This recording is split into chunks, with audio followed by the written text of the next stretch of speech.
do you manage to pull it very quickly? Well, as you can probably see, I'm sorry they turned off the sound before the film was finished, but actually the diver, Jim, he's the real diver from the rescue.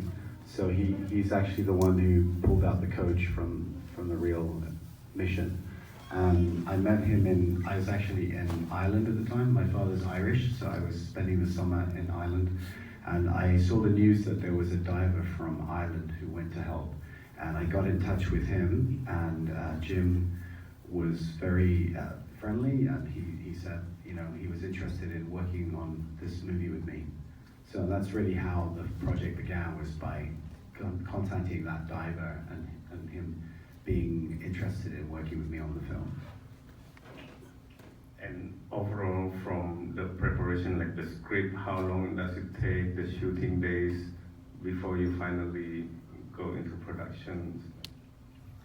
Yeah, it was very quick because there were lots of other projects announced, so many people trying to make a film about this story, and I knew that I had to be quick, otherwise maybe I wouldn't have a chance to make the film at all. So, because I also have Thai nationality, I was able to just go ahead and make the film without permission. I didn't need to get any authorization from the government. So in fact, for me, it was easy to start the production because I had my storyline already from Jim's story, and I already had a team, have a production company in Thailand. So it was pretty easy for me to get going soon. But just like in the film where you see the man with the pump engineer, he didn't have permission to get into the site. My crew was a little bit like that. We didn't have permission to get into Tamlung. So we went to Chiang Rai and we couldn't get into the real Tamlung site. So we spent a long time trying to get permission to film in the real cave, and took us about 4 or 5 months before we could get permission. But we'd already shot the film by the time we got into Tamlung, the permission. We made the film in other places, like other caves, other locations. So most of the film is all set up. There's no footage from the real event at all. It's all been done by, we recreated everything. Any questions from the audience? Yeah. Tom, I understand that the perspective you got from this would be from the point of view of the rescuers. Yeah. Okay. And that's why it becomes very gripping. Do you not have any intention of trying to look at it from another perspective, like particularly, I think it will be more emotional from the perspective of the coach and the children, since that was what we saw on television. Yeah. Well, actually, I wasn't allowed to interview the coach or the boys or any of the relatives, because the Thai government, they decided that they would keep the rights to sell to the highest bidder. And so they ended up selling the rights to a company called SK Global, which company that made Crazy Rich Asians. And they're developing a series with Netflix now. So I wasn't able to concentrate any of the story on the kids or the coach or the relatives. So the only choice I had was to tell the story from the rescuer's point of view.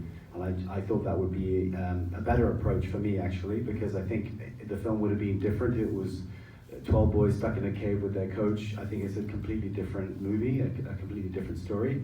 So this for me was a film about unsung heroes, about ordinary people who became heroes. Okay. Other questions? Yeah. So 2 quick questions. First, what is the hardest part in making the film? Was it already mentioned earlier? And how long does it take for a diver to rescue a kid from chamber 8 to the exit of the cave? Okay, so the first question, sorry. What's the hardest part in making it? Oh, Making okay. the film? The hardest part is that everyone knows the story already. So for me, the challenge was, how do I make an interesting film when we already know the ending? We know that they all live. Everyone watched this on news and read it in newspapers. And when you make a film like this, you're really making a kind of second draft of history, because the first draft is what we gather from the internet, from the first-hand accounts, from social media. And then when a filmmaker comes and makes a film about a recent event or a real story, based on a real story, you kind of rewrite the history and you telescope the events, you bring events that took place over 18 days down into the space of a feature film length of 1 hour and 44 minutes. So that really was the challenge, is how do I telescope the story into such a short, this medium of film is only less than 2 hours long. So that was maybe the biggest challenge. But what ended up being the biggest, I suppose, continuing concern for me was like everyone has an expectation of what this movie should be, of what people are expecting, maybe an action film or a Hollywood type movie, or they're expecting it to be more about the boys, like this gentleman over here. So you can't really win because everyone has their own idea about how this story should be told. This is my vision for the story and my version, along with Jim, the diver, and the other people involved, like the pump engineer and the rice farmer whose fields are flooded. But I'm sure there'll be other people who make other versions of the story too. And the second question was? Oh yeah, the length of time. So on the first day it took them 4 hours. And one boy, two. yeah, it was always one person, one diver, one boy. And they took 4 hours each day. And then on the second day it got quicker, so it was like maybe 2.5 hours the second day. And the third day when Jim brought the kid out. So Jim's journey was about 2 hours. Because he picked up the package, if you like, from chamber 8, and then he took him to chamber 3. And then from 3, the Americans took over, and you see the chain of people carrying them out. That probably took another 45 minutes. So all in all, the journey was about, it took from beginning to end, the kid was knocked out for around, 4 hours in total probably. Yeah. Thank you.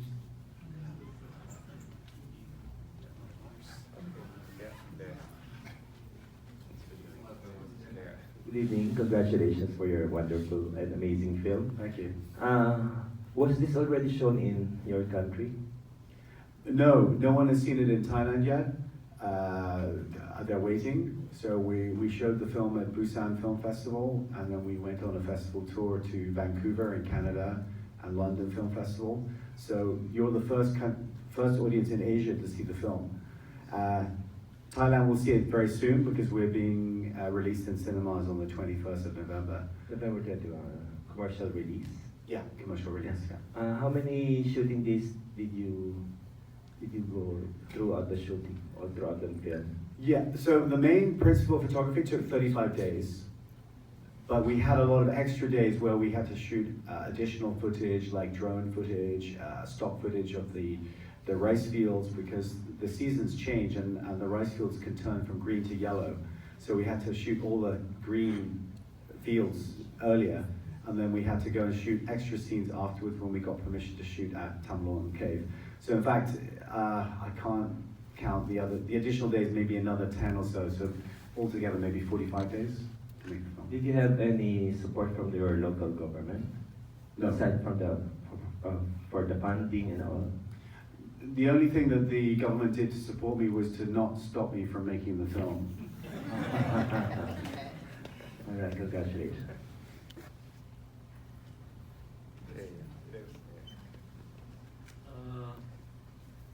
Did the movie on the 33 miners who were trapped in Chile in any way influence you in making the film?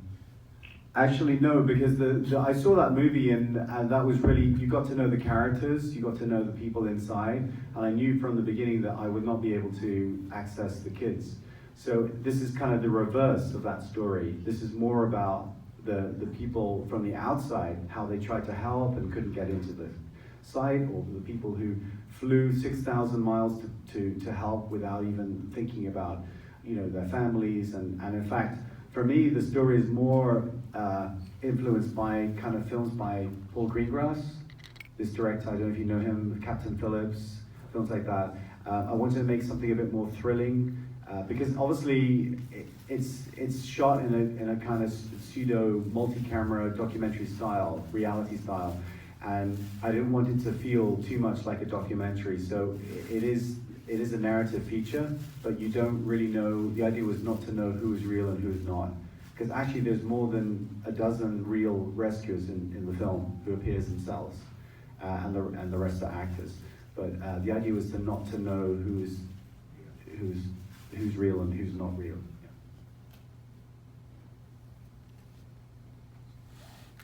Other questions? Well, I understand that you should have filmed to some other countries already, but not yet in Thailand. Okay. We haven't showed it in Thailand. No. What do you expect as a feedback? Again, that would just be hypothetical in Thailand, because you are a Thai, although not a Thai in the, let's say, in a I can go through the Thai channel of immigration. Yeah. Okay. Can I? What do you think? How do you expect that? Yeah, I think there will be people who will love it and people who will hate it. I mean, for a lot of people, it brings back emotions that they felt when they were watching the rescue. People watched this on the news and their hearts were beating. So I think for a lot of people, this is going to bring back those memories. Also, the death of Saman, who is for us a national hero, and he's really the heart of this movie. And his loss and sacrifice represents the real. The loss of this whole story. I mean, it has a happy ending, but it was very upsetting for a lot of people that Thailand lost a civilian in this, and he was an ex-Navy SEAL who was championed as a hero when he died. So I think for a lot of people, it's going to bring back those memories of that event, but in a good way, I think, because a lot of people, people forget fast, and I think even it's a year ago and people have forgotten the details. And certainly the reaction from the trailer that the trailer campaign in Thailand now is that for most people it looks like an international film, more like a foreign film than a Thai film. And so they're surprised and sort of intrigued to see it, because they, from my previous films, I've made films in Thai language, but I was brought up in Europe, so I have a very Western point of view, and maybe it's easy for me the storytelling was easy for me when I was working with the foreign actors more than the Thais, but I have one foot in the Thai camp as well, so I feel like on the cultural side, the attention to detail is there. So the rice farmers whose fields were flooded, that storyline was very important to me, and even the pump engineer. So he was a very important character in my story, and the film is embedded in a Thai narrative. So we'll see what happens. I think they'll love it or they'll hate it, so we'll see.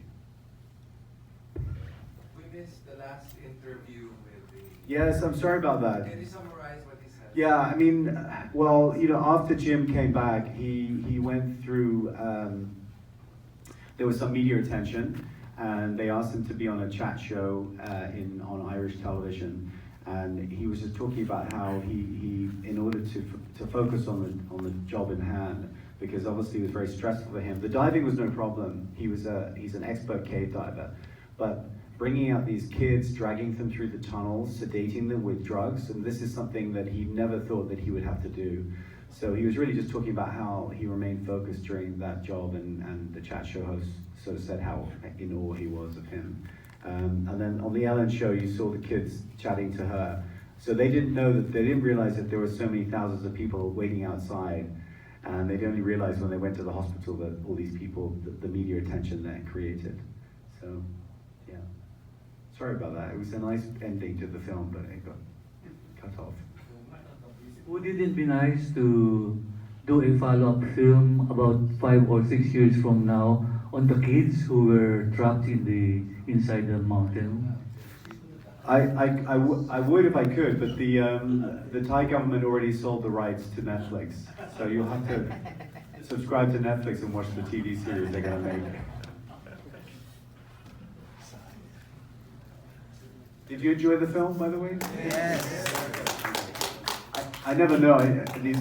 Some people, you just never know whether they enjoyed it or not. I mean, for me, the biggest challenge of this film is the expectation of the audience, because you all have an idea of what you think this film should be, because it's a sub-story that everyone knows.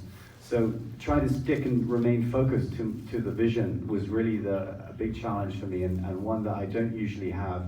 Usually when you make a film, no one cares about the script, no one cares about what you're doing. They don't want to finance the film. You know, it's very hard to get, as an independent filmmaker, it's very hard to get your films made. But this was like the opposite scenario, where everyone was interested, and we were constantly being, you know, we had to sort of make the film in secret, so we were kind of in hiding, because we were worried that the Thai government would try and shut us down. So we really made the film under the radar, and that's really how it comes out so realistic, is because I work with the real volunteers, and it wasn't something that I could sort of make in the public eye too much. So, yeah. Anyway, thank you for coming today. Thank you.